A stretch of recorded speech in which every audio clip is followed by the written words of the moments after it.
这不是幽冥船，这是哪里？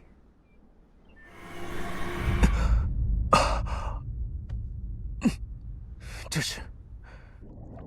对了，我掉进了幽冥深处，然后他就出现了。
那柄黑弩，在般若浮生里见到过。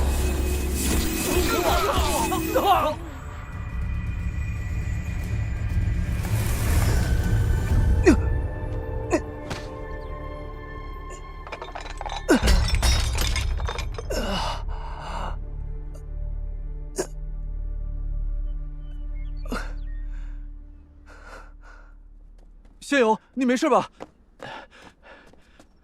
起来，没事吧？你什么时候醒的也不吱一声。我为何会在此处？哦，是我师父把你捡回来的。我师父啊是萧宗的掌门，他是仙门中啊大名鼎鼎的赵幽真人。你可真是太幸运了。我以施法降下9天甘霖，加上有这护心灵庇佑，用不了多久，这里将成为一处仙灵充沛的所在。此地山脉环绕，凹谷之中，日月不照，便叫它不照山吧。这就是明夜留下的不照山。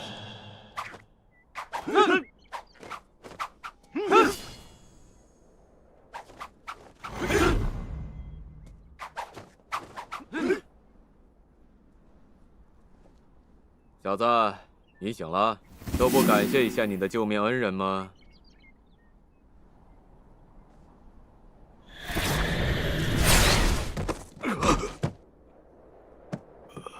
是他。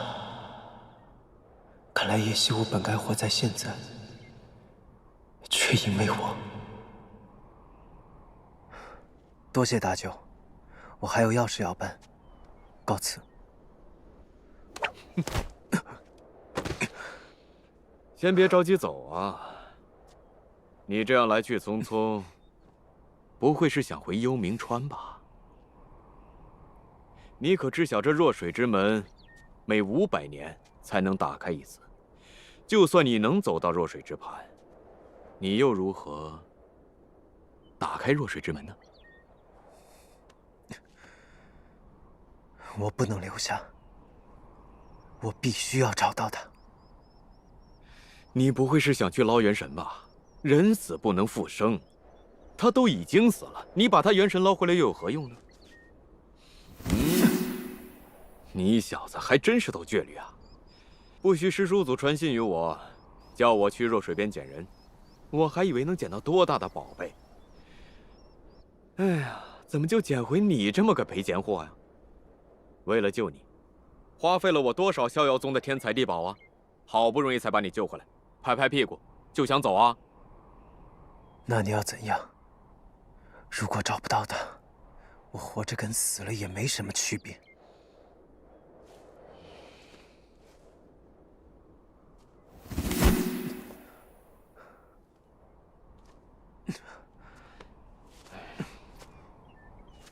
罢了，就当我做了次赔本买卖。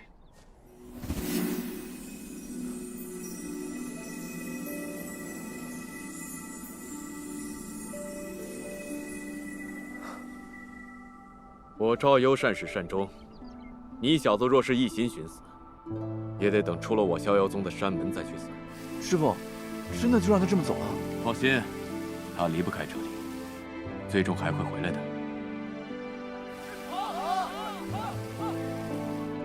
这应该就是叶惜雾说的仙门。若水之门已经关闭，再次打开还要等500年。离开这里容易，可我又该去哪里找叶惜雾呢？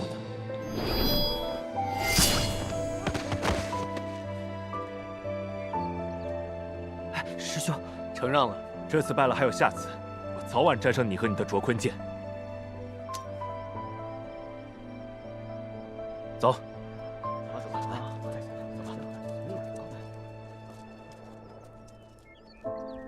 澹台殿下离国去都，到我圣国做客，是为了两国邦交，我们当以礼相待，怎可如此肆意欺凌？从前圣宫之中，你我一为皇子，一为质子，云泥殊路。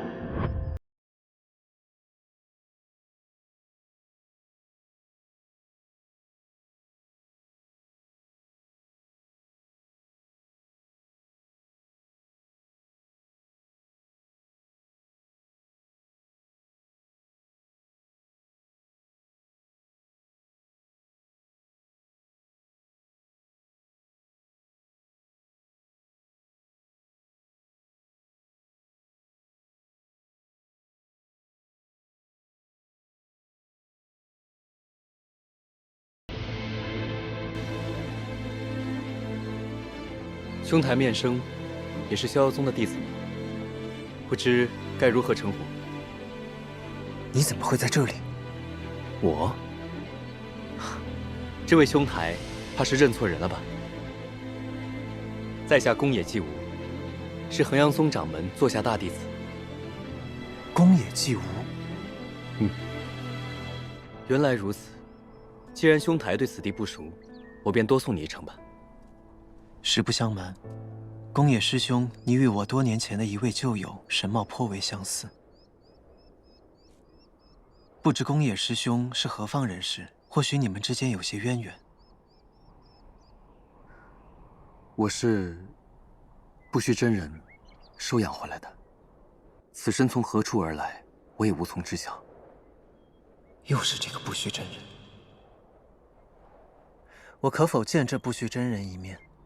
他曾传信救我一命，我想亲口向他道谢。就是这里了。不虚真人仙逝后，就藏身于此金花中。那这位不虚真人是因何去世的？听闻不虚真人游历过人间，见惯了世人的爱恨离愁，虽勘破元法，却未能修成长生之法。直到他90岁那年，山下新开了家赌坊，他去大营特赢了一番，拄着拐杖，颤颤巍巍地回山，一高兴跌了一跤，7日后便仙逝了。那我如何才能当面跟他道谢？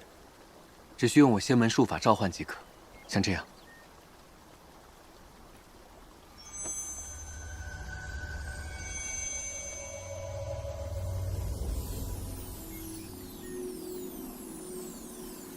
庞一之，我此次前来，向陛下换一样东西。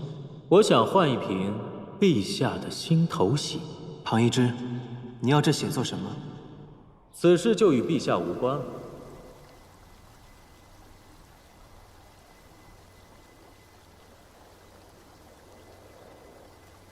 这究竟是元神，还是幻象？都不是，这是一种名叫云端的有趣法术，是不虚真人自创的。他说肉身有限，意识却可以长存，所以在他仙逝前设下了这法术，保留了自己的意识。宫野兄，我有话想问这位不虚真人，你可否先回避一下？你问便是，我正有事要做，先行一步。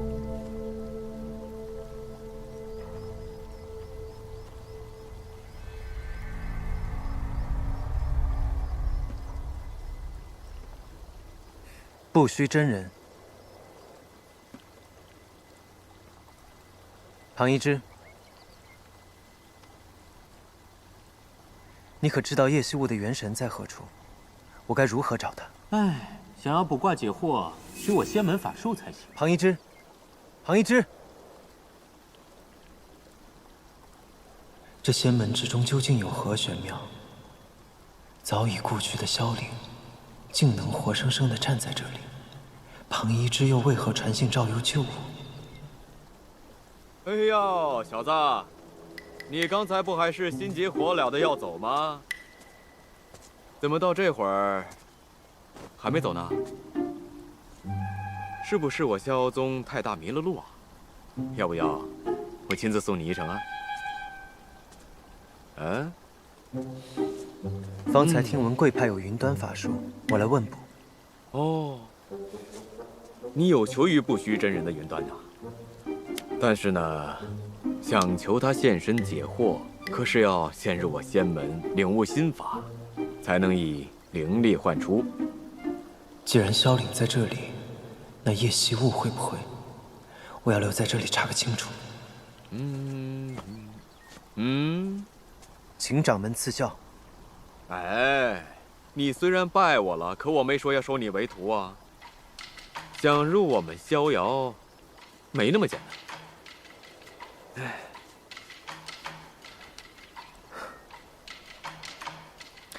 这样吧，起来。你呢，替我去办一件事，如果办好了，就当你欠我的天才地宝2星了，如何？至于拜师这件事嘛，剑来。这把剑名为南枝，是我师父生前所制，乃梅花化成，春心双破，不带肃杀，以此人心观世界，破执念，见逍遥。这柄剑今天就交给你做个印证。待你哪天能够唤醒它，便算是领悟了，才能修习心法，入门求道。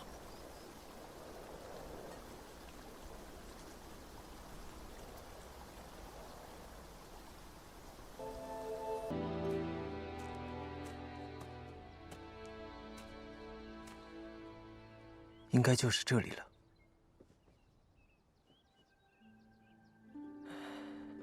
不照山巷东十里的村中，有一位盲眼老妪。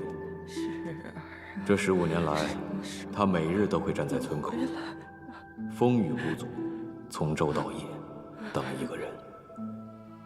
娘，智儿回来了。我的智儿，我没听错吧？智儿，是你回来了吗？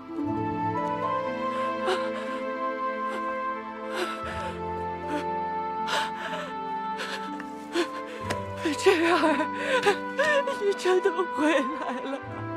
老妪的阳寿只剩7天，她一生为善，仙门想在最后了却她的心愿，只可惜她儿子早已不在。是啊，娘，我回来了。智儿，回来了，先好好休息，娘给你做吃的。当心啊，娘。哎，庞一之说不定知道些什么，我得留在逍遥宗。无论你在哪里，无论花费多少时间，我一定会找到你的。九民啊，这里就是衡阳宗了，走吧。几日后的仙门大比，就是在这儿举办。先带你过来开开眼界。怎么样，够气派吧？跟为师去见见曲掌门吧。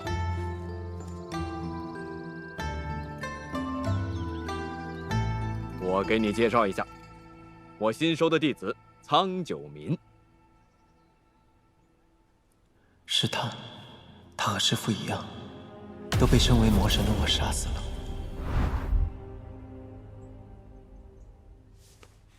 九明见过曲仙子掌门。坐。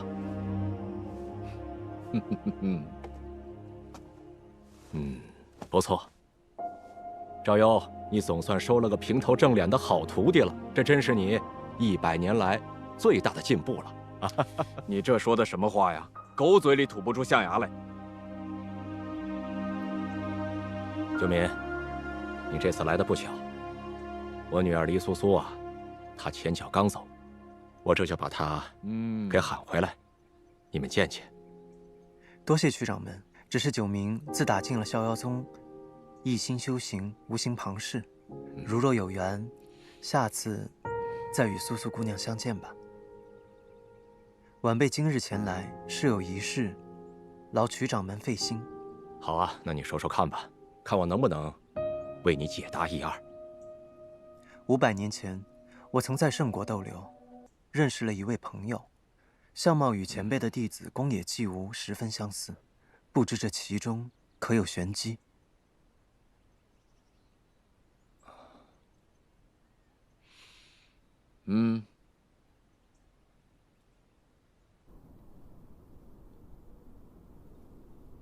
纪无他无父无母，甚至并非是一个寻常意义上的人。他本是逍遥宗不虚真人的师侄萧凛，不知为何遭祸横死。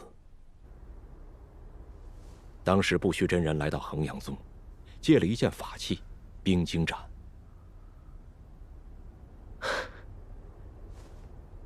据传那是上古战神所制，虽有破损，却仍有涵养元神之效。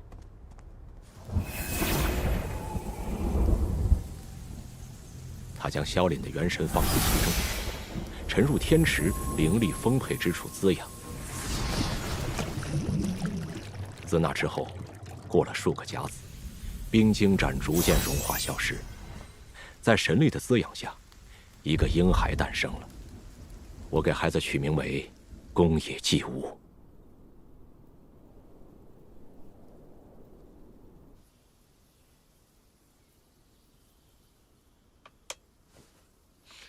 他究竟是谁？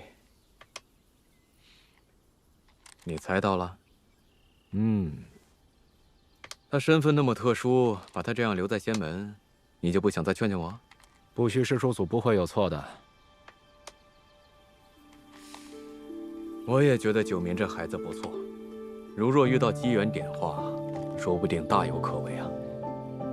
我相信你的眼光。哟嘿，真不错，这次怎么知道夸我了？我夸的是你的徒弟。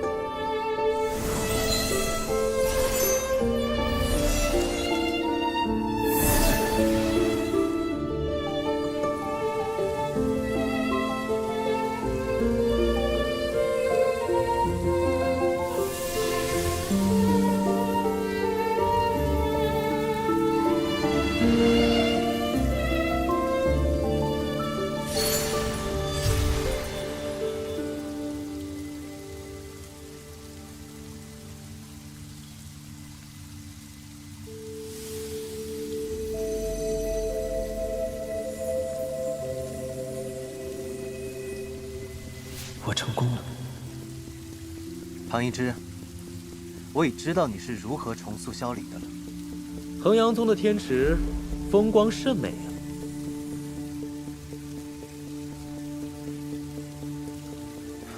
衡阳宗曲掌门已经尽数告诉我了，你曾经问我要过一瓶心头血，这便是重塑萧礼的条件之一吧。其他的，即使你不说，我也会自己一一查个清楚。若想重塑已逝之人，仇人血，情人泪，逝者之发肤，最后还需在灵力最盛之地，开启聚魂法阵。叶惜武的情人泪、仇人血，皆在我身，这都不是难事。至于身体发肤。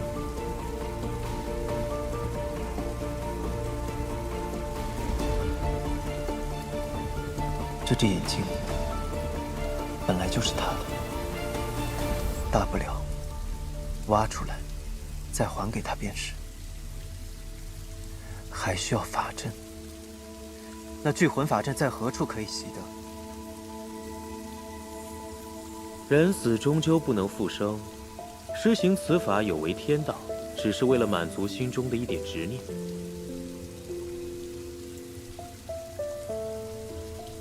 你是想劝我？这就是你一直帮助宫野姬无避祸的原因吧？因为你对他有愧，可你明知如此，不还是那么做了？你无非心中想念他，可施法让他重塑，实在是并无必要。什么叫没有必要？我活了500年，就是为了要找到他。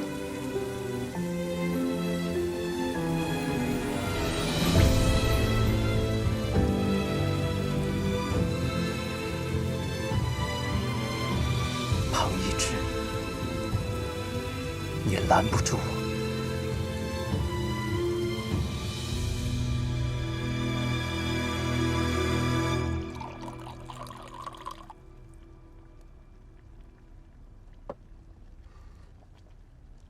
宫野兄，我看你忧心忡忡，还满面愁容，是发生了什么事吗？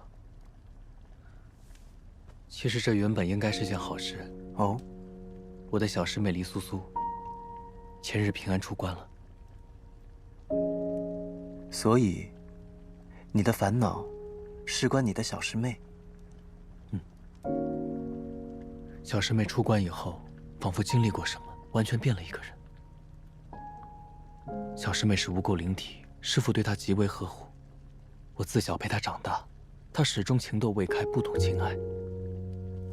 如今渡劫归来，她却性情大变，我不知该如何靠近她。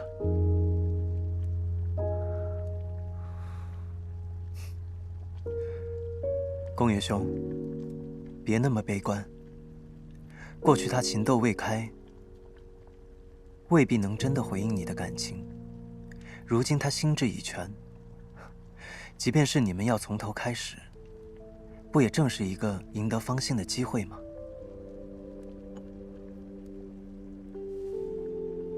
不瞒宫野兄，我其实出生于500年前。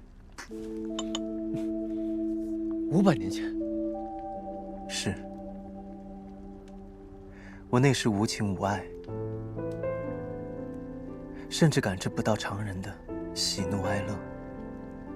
直到有个人出现，这个人教会我什么是情爱、愉悦和悲伤。后来呢？后来，我终于能感受到他的心意了，却没能留住他，找了他500年。此人能令你挂怀至今，数百年不曾忘怀，定是你心中挚爱。九明师弟轻描淡写，可我想那应该是一段悲伤的往事，令你非常痛苦。情爱多生忧怖，我还是慢慢来吧。反正10年都等了。其实不瞒你说，我觉得与你分外亲近，在你面前我无需忌讳，想说什么都能直说无妨。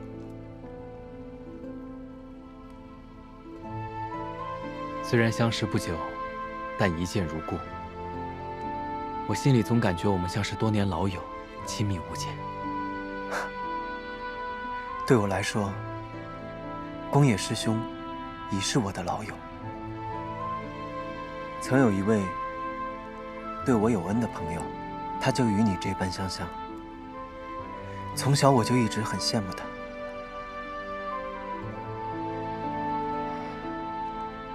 模仿他，想像他那样活。如今，我拜入仙门，学习仙法，交你这样的朋友。也许，我真的有了能像他一般活着的机会，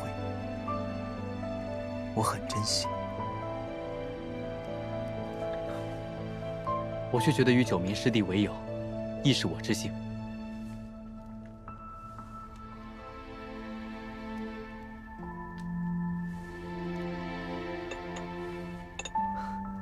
你心智坚韧，果敢聪明，我珍惜与你同在逍遥宗修业的日子。虽不知你过去究竟经历了些什么，不过没关系，不论过去怎样，你都是我宫野继武的朋友。朋友。对了，九名师弟，你好像还没有告诉我，你今日来找我，究竟是为何事？听闻贵派有一门法术叫聚魂阵法，不知宫野兄是否了解？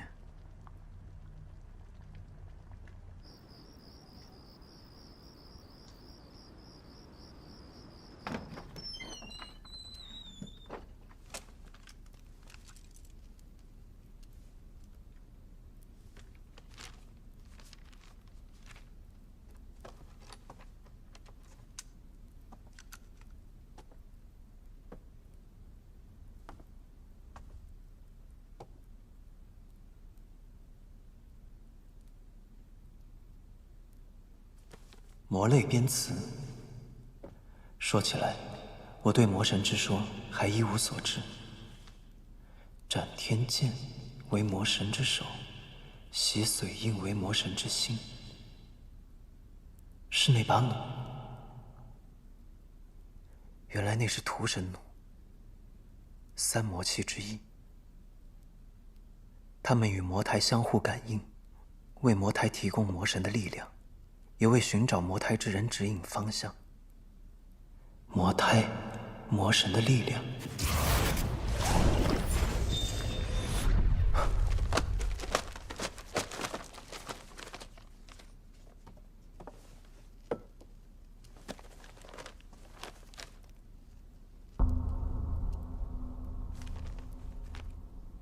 聚魂之术，难怪庞一直不愿意道出，原来这是魔族禁术，还是被我找到了。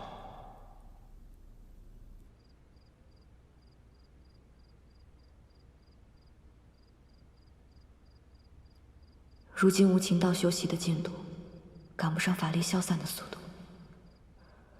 况且想修成无情道，也不是一朝一夕之事。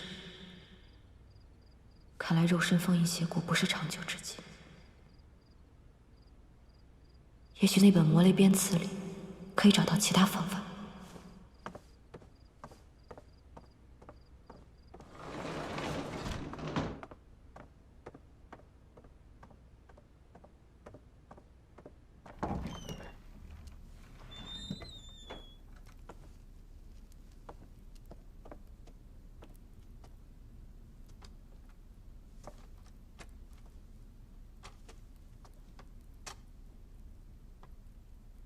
这下，法阵的炼成方法都背上了。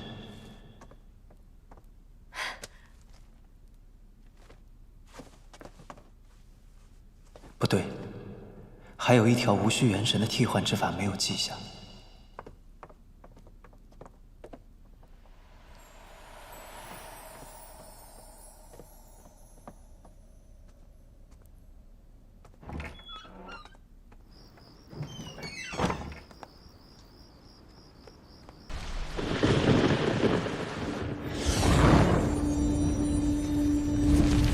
想睡觉，这家伙快死了！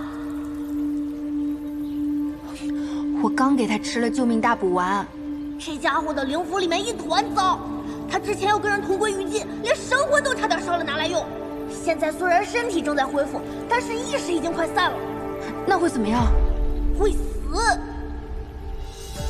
合着刚刚那高人的灵药只能救身体，救不了神魂啊！你进他灵符，把他的神魂劈一劈不就行了？快点，快点，快点啊！你不是一直喊着要杀死司马娇吗？你有这么好心吗？你以为我想救他？我还没想到办法和他分开。他现在死了，我不就一起死了？所以你赶紧救他！你说的轻巧，司马娇修为这么高，他不敞开灵府，我怎么进去？你去试试啊！他不是很喜欢你吗？说不定你能进去呢。你从哪儿看出来他喜欢我？他心里想什么，我会不知道。你不要浪费时间了，快点吧！再不抓紧，等他意识彻底消散，他可就真死了。司马当活马医吧，我怎么进灵府啊？贴额头。哦，贴呀！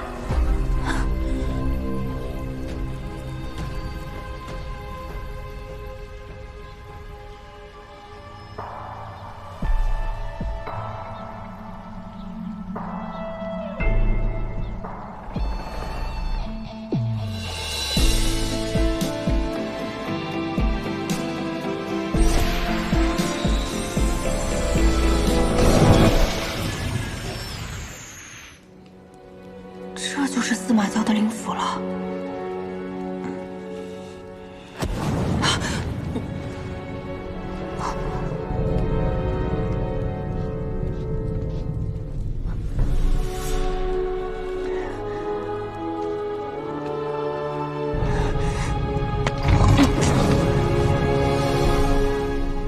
怎么没反应啊？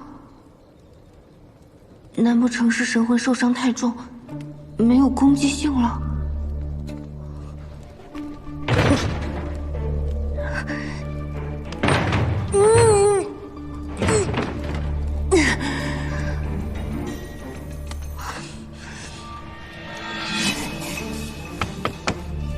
师祖，我来救你了，开个门呗。师祖，司马娇。娇娇，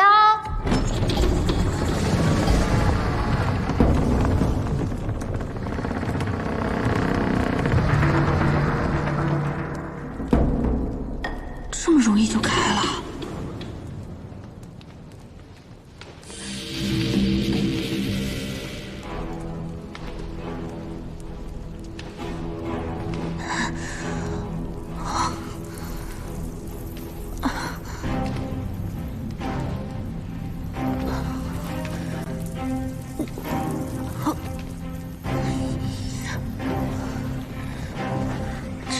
的灵符怎么跟火焰山似的，时时刻刻这么难受，我也得发疯。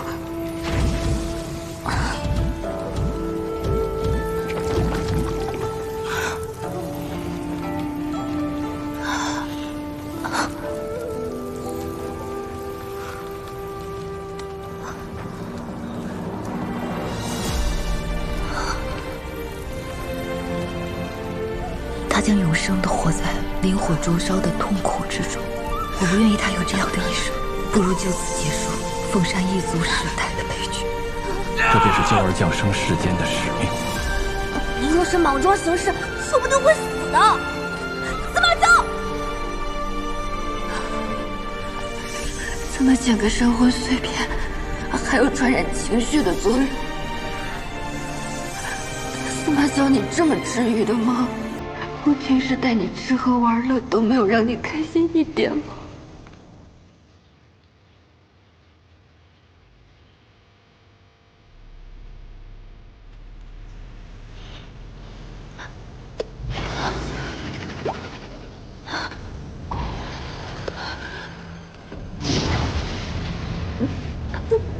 不要，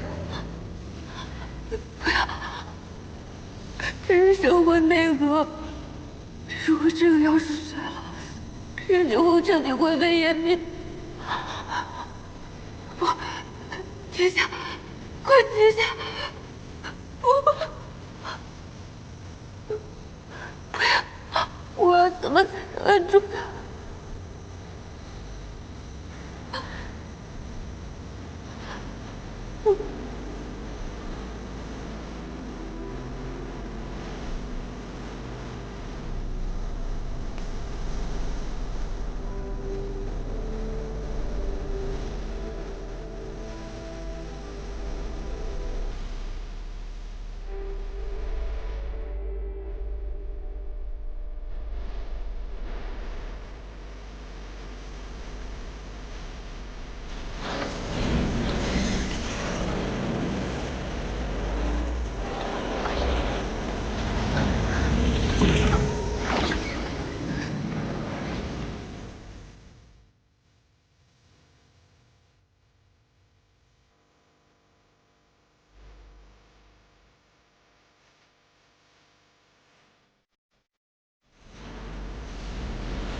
司马萧，我是不是要死在你的灵符里了？我已经快忘了我是谁，却能清晰地感知到你所经历过的喜怒哀乐。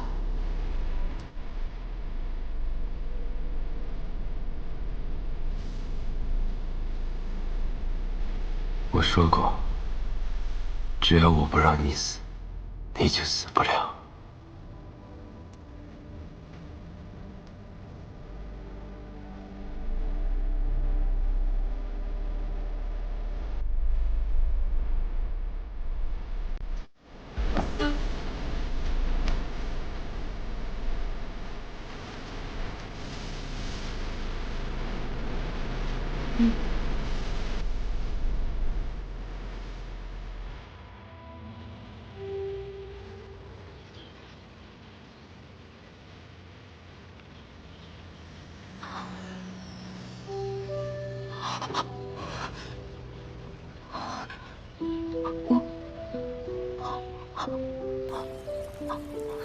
他醒来不会杀了我吧？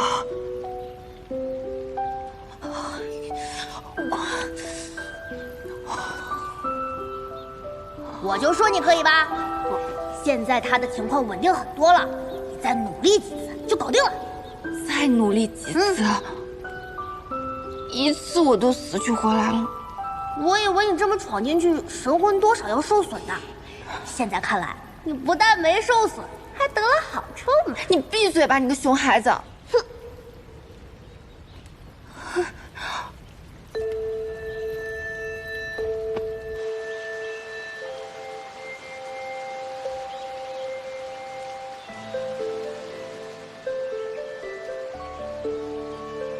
他不是喜欢你吗？说不定你能进去呢。师祖，我来救你了，开个门呗。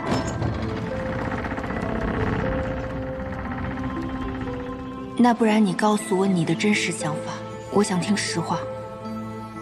因为我对你珍而重之，不想让你受丝毫伤害。他说不定有那么一点点喜欢我呢。哎呀，不，太膨胀了。人生3大错觉之一就是对方肯定喜欢我，10有8九都是自作多情。清醒一点，清醒一点。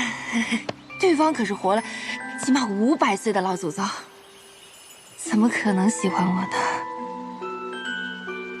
就算你喜欢他，他也不会在意你那点喜欢。你区区一个筑基期的小修，跟我谈喜欢，你真可笑，日日挂念着情爱，怪不得你们那里的人修为毫无精进。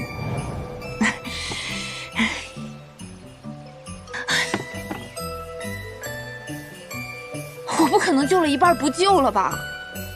这半途而废的岂不是更浪费？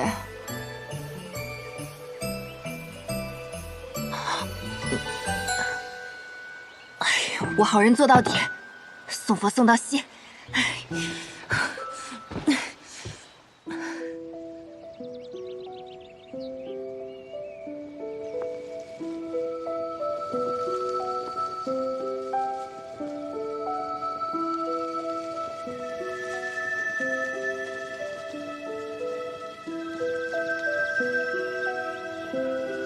廖天恩的灵符竟如此宁静舒适。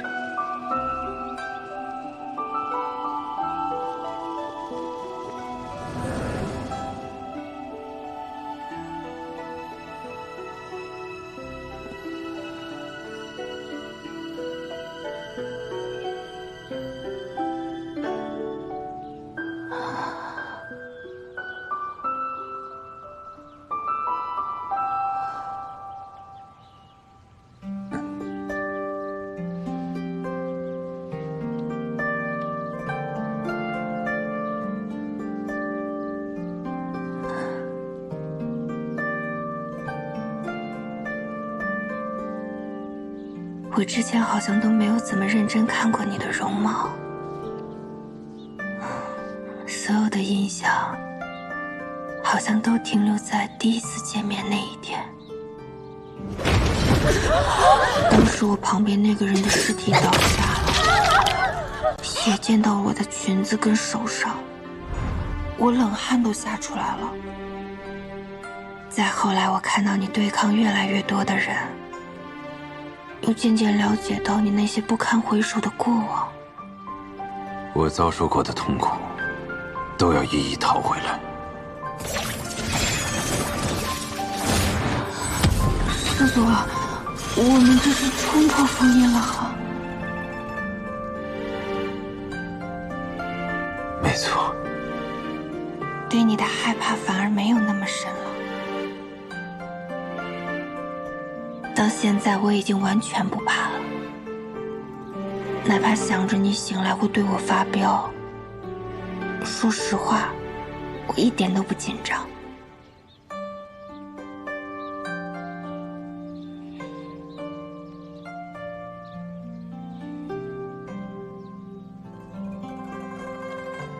这么柔的耳垂，怎么没生成个有妇之人？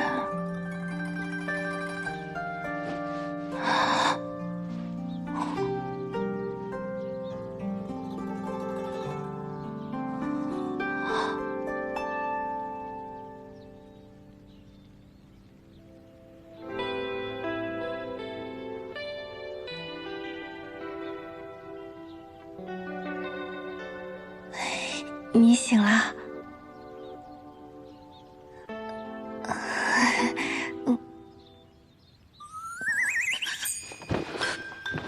目前这个问题很难跟你解释。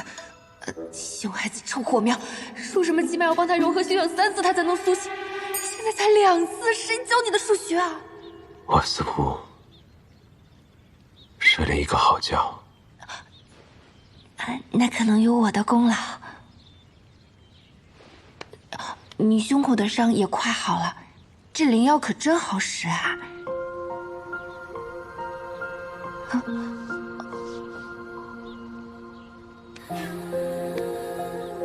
最好用的不是灵药，司马昭，这到底是什么情况啊？命运偏袒我，怎么有一场？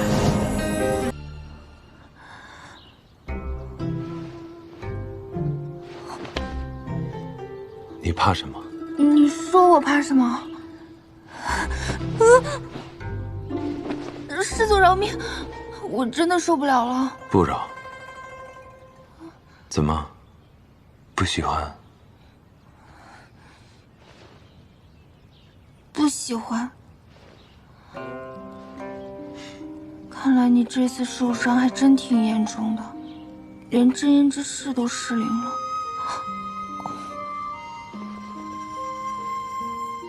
你方才说不喜欢，难道你很喜欢？你为什么非要逼我说真话？想知道一个人的真心，方法有很多。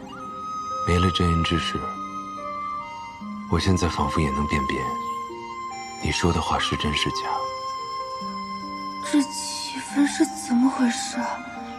看来那小火苗说的是真的，司马昭真的喜欢我。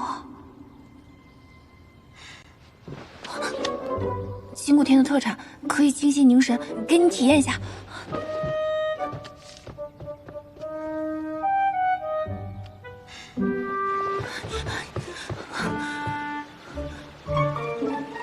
这人哪像刚受过重伤的样子？此地是那人幻化出来的灵境，再过半日，这里便会消散。哦，怪不得这天都不会黑的，也没有追兵。哦，对了，那个高人让我转告给你，说这个世间还有其他灵火存在，什么意思啊？恐怕是诗仙侣私自蓄养的那簇灵火，还未熄灭。诗千侣为何要饲养灵火？灵火不是你司马一族才能供养的吗？你可知晓，司马氏一族飞升成神之时，更尘史上有写，许多年前，司马一族有许多仙人大能们借助雷劫飞升成神。飞升成神，只不过是这世间的一个笑话罢了。从前，没有仙人飞升，这天地间便会灵气充裕。这我知道，书上说，是因为仙人飞升，神界与下界之门连通，灵气注入凡间。真实的缘由是，那些飞升的仙人，并没能去往神界，而是消散于这天地之间。神魂与肉身，化为了精纯的灵气，反哺于这世间。如今，司马氏一族即将灭绝，便是这冥冥之中的气运天道，要灭司马氏。怪不得八大公跟师氏敢这样毫无顾忌地算计你们剩下的司马氏族人，就是因为知晓，那些所谓飞升成神的显赫风光，都是假的。除了司马氏一族的人，无人知晓，结束飞升诅咒的方法，就是融合灵火。啊，这种惊天大秘密你就告诉我了？对你何需要有秘密？现在看来，诗千缕是知晓了这个秘密，才起了贪心，所以他养灵火，想获得长生，是吗？对，他创造了百凤山，就是要以换血秘阵获得凤山血液，这样他才拥有融合灵火的基础。可我如今已经毁了百凤山，他应该无法继续供养灵火。但照那老东西所说，诗千缕那簇灵火未熄，说明他在别处还藏有凤山血脉。换血来获得长生，诗千缕胆子可真够大的。你现在是不是打算除掉他？杀了他如何能够？我会在滋养诗氏一族的9座灵山埋下暗火，待我找到诗千缕的那簇灵火，我便一并点燃灵山的引线，摧毁诗家100年的妄想。可是你刚醒过来嘛，要不还是先养养伤吧。我不会医术，你要是再倒下了，我救不了你怎么办？无妨，毁掉诗家的阴谋，我方法多得很。只要我不想，无人能伤我性命。那你现在还想死吗？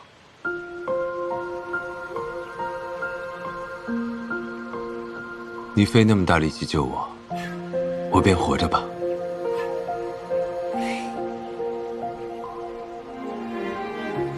那我们接下来去哪儿啊？去找诗氏一族的人。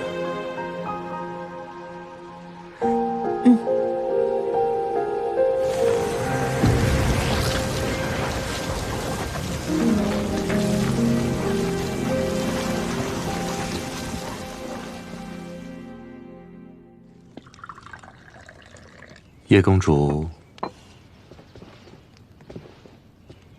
叶公主，有何要事啊？我来是想问问师掌门，若是寻到了司马娇，打算如何处置他？那自然是将他再度封印于三圣山，届时还有劳叶公主和我们共同开启封印阵法。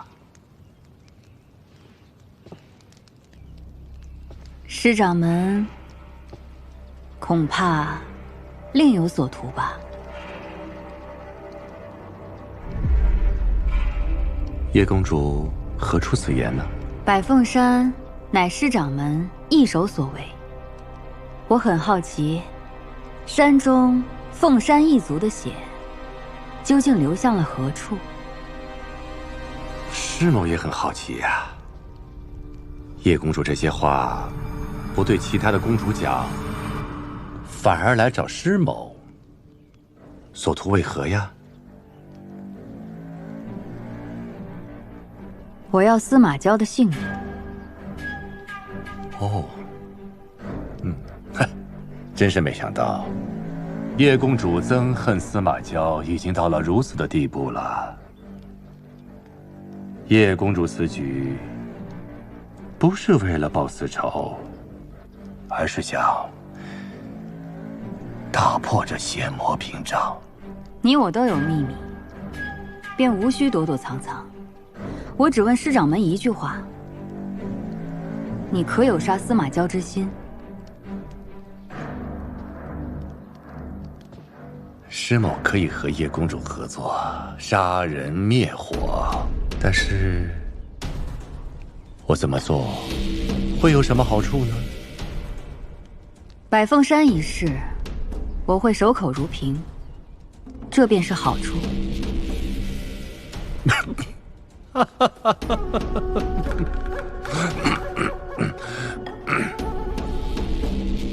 叶公主，师某要封你的嘴的办法多的是啊，你说这些与我何用啊？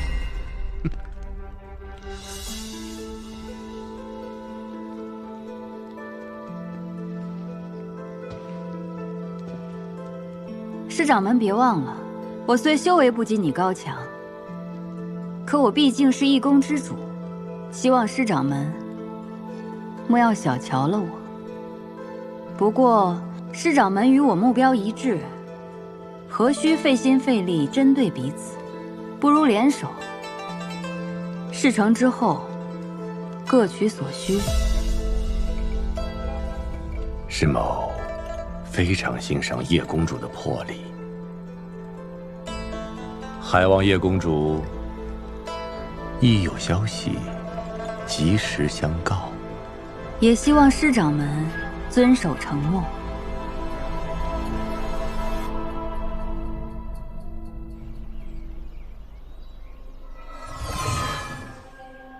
见过姑姑。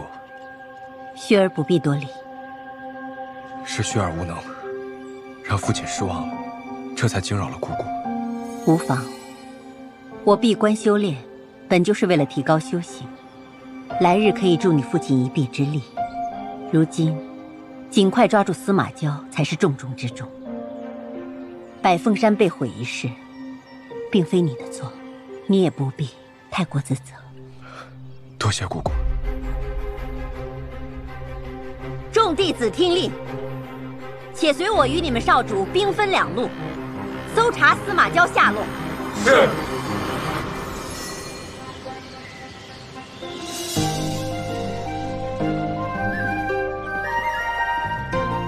师祖，司马娇，为什么这些人看不见我们也不会撞上来啊？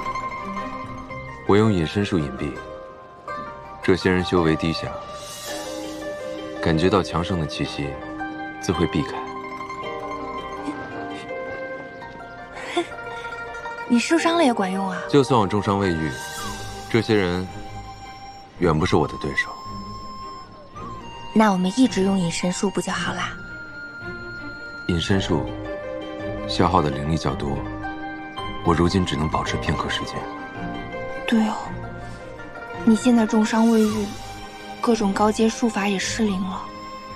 要不咱们还是低调点吧，毕竟逃亡嘛，不是度假。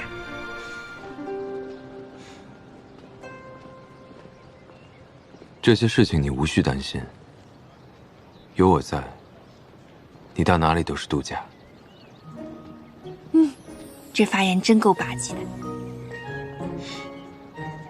话说，我们这是在哪儿啊？这一路走来，感觉越来越偏僻了。洛河仙方，一片普通人和修仙者杂居的方式，是更真仙府最边缘的地带。怪不得这些人看着都不会术法的样子，修仙者也很少，更像是凡人居住的地方。都是一些被排挤或者修为不高之人罢了。那我在这里，是不是也算大佬啦？如今，你已经达到化神后期，只差一步，就能进炼虚。什么破地儿！你们动作给我小心点，把我东西弄坏了，要你们狗命！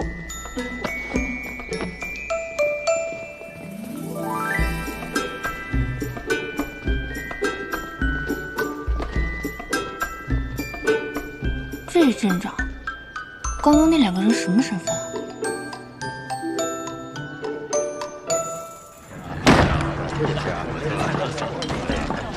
这个人见过吗？没有。见过这个人吗？这个人见过吗？闪开！见过没有？仔细看看，见过吗？见过吗？不认识。有没有见过这个人？这个人见过吗？司马萧，快追，在上面！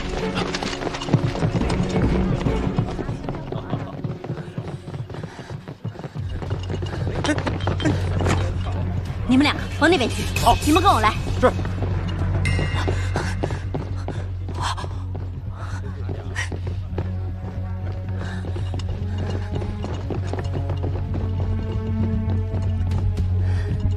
这边。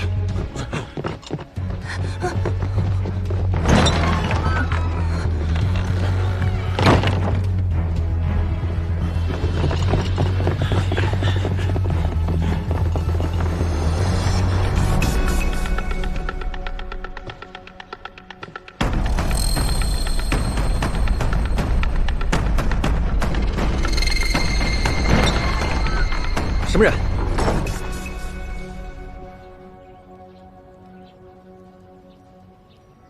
刚才是否有其他人进来？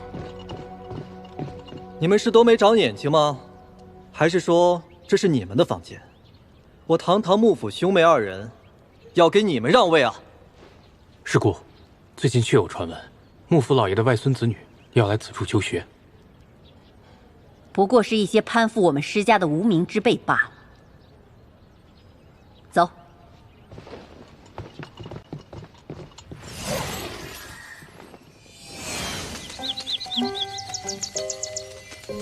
给你玩。这是那对刁蛮兄妹。是。我们不是去向诗千旅复仇的吗？扮成他们这样干嘛？你让我低调些，我便以这2人的身份掩人耳目。他们是外府穆家老爷的外孙子女，穆家与施氏一族多年联姻，便是施氏一族的势力。但幕府在洛河仙方这一边缘地带，位置隐蔽，以他们的身份，不会被施千旅察觉。